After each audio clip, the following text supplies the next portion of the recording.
life in the window of time to look like.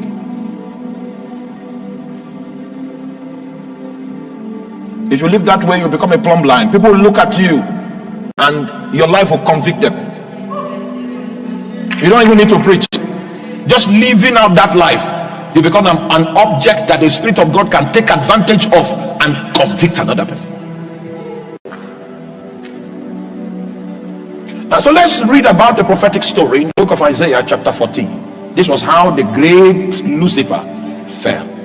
So the two archangels we have wind of in the Bible, Michael and Gabriel, you notice their names? Their names end with an insurance policy.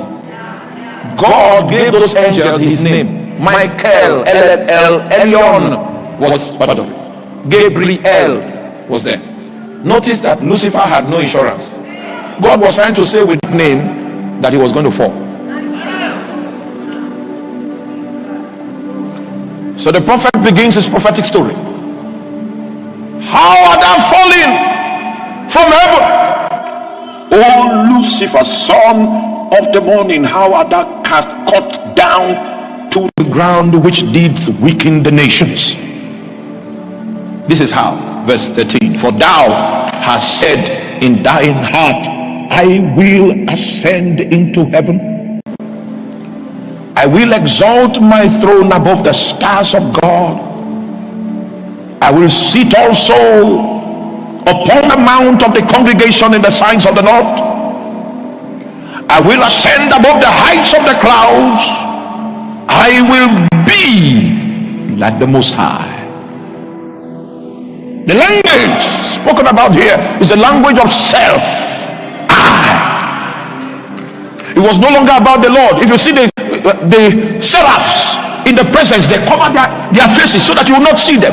They don't want to be seen. They hide self, they hide identity. If you must see the one that dwells in the light.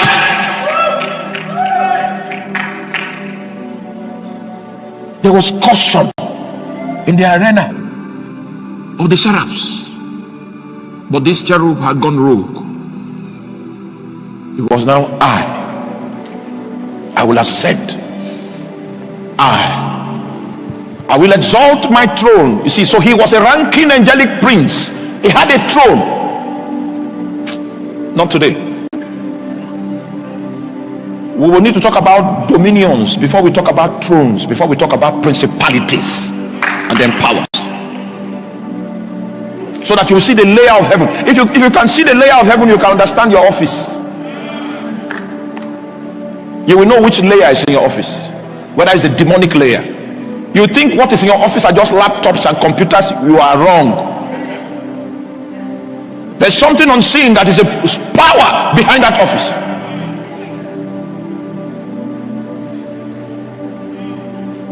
I will exalt my throne, he said, above the stars of God, above the angels of God. So self is that which is in contention with the lordship of Jesus Christ. As long as self is in the room, Jesus has no place to lay his head.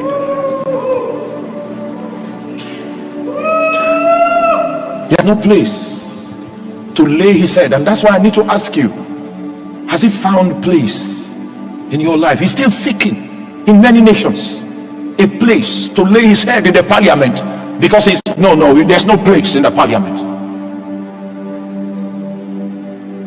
He comes to the marketplace looking for a place, a businessman among us that will decide to run his business from the reference point of his headship. Comes to the marketplace, he finds no place to lay his head, to establish his government, to place his headship, finds no place. Then he begins to look for homes where he will be the center, he will be the circumference, he will be the extent, he will be the limit of reality, of truth, of possibility. He comes to look for homes, and then in America checks this home, number 44404, 44405, and the whole street, he has no place to lay his head. And so you begin to see the street looks like it looks like something else. The civilization that is on the street looks like a creation of Lucifer, because the Son of Man was not able to find a place over which he could exercise headship. Has he found a place in you? When he doesn't find a place in homes, then he begins to look for individuals. When you come to a school that you want your child to be admitted, what do you look at? You look at the rating of the school. It's 10 over 10. The heart of Texas. That's what you look at. Now God needs to give us new eyes and new lenses so that we'll know how to look.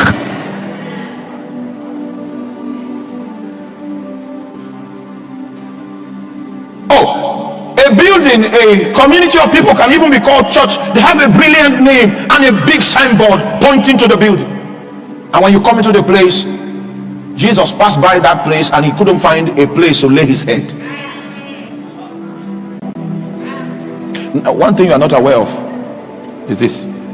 Jesus made a statement that I'd like to draw attention to. He says, upon this rock I will build my church. That lesson is supposed to be lesson 6. That scripture, Matthew chapter 16, is lesson 6, and we are still in lesson 1. So upon the rock I will build my church, and the gates of Hades, is Hades that is written there in the Greek. Hades is a place of the dead. Hades is the seat of death. Hades is the gate, and gate as used in that context doesn't mean entry point. You will need to understand the Old Testament very well to understand Jesus's language. Are you with me? How many of you still remember the ancient Israeli culture, that if there is a dispute in Israel and they want to resolve the dispute, the elders will gather where? At the gate.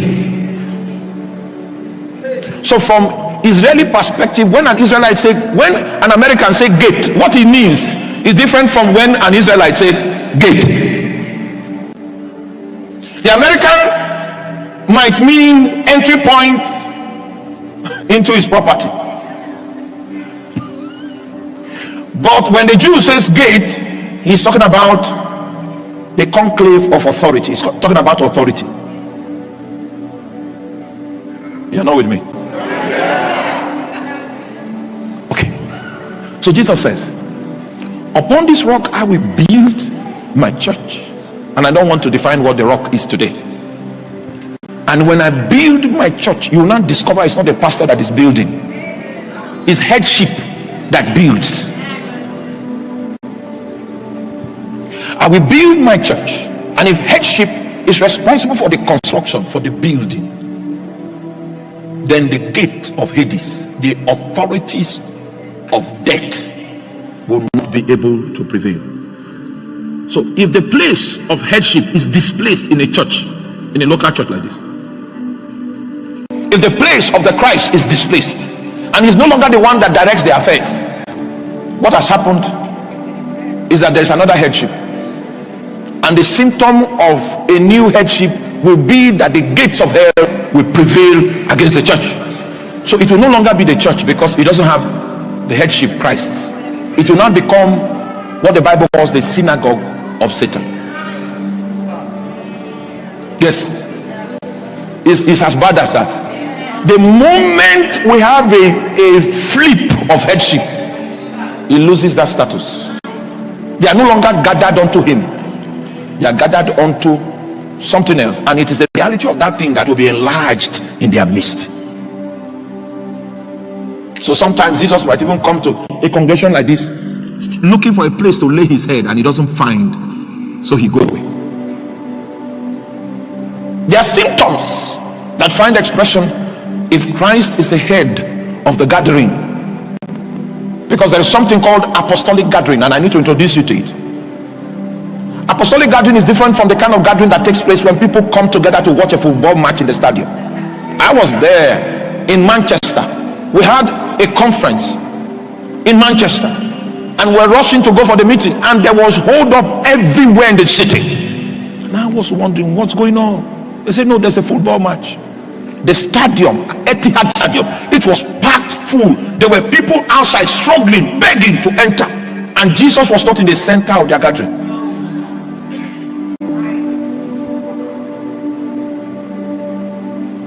I can imagine Jesus passing by, and he finds no place to lay his head. The disciples that came to Jesus needed a mentor, but Jesus needed a place to lay his head, a place to exercise his headship. And that's why the local church is a place where we are gathered in his name. So apostolic gathering is gathering in his name. It's not just gathering to watch a football match. What does it mean to gather in his name? We gather acknowledging his headship. It's only that which he wants to do that becomes manifest in our gathering. And that's why I couldn't, from when I woke up yesterday to when we went to the airport, took a flight, 2 hours or something flight, speaking in tongues, trying to find the mind of Christ. Came back, speaking in tongues. We had a little meeting, we prayed in tongues. I left that meeting, went back in my praying in the spirit, woke up early in the morning.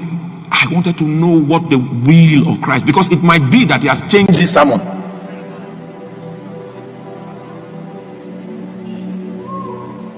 He said, let anyone that preach as an oracle of God. It means you have lent God your mouth so that he can speak. That means you need to labor into the economy of his mind and know what is in his mind, so that he's the one speaking through your vocal cord. Anything short of that, what you have is a synagogue of Satan. Because the Son of Man seeks a place to lay his head. If he has laid his head on your life, then it means you have a God. And when there's trouble, you can run to him and say, they seek to destroy me, O great monarch. Hey.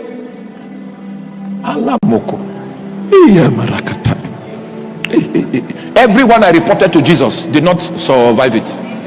Everyone.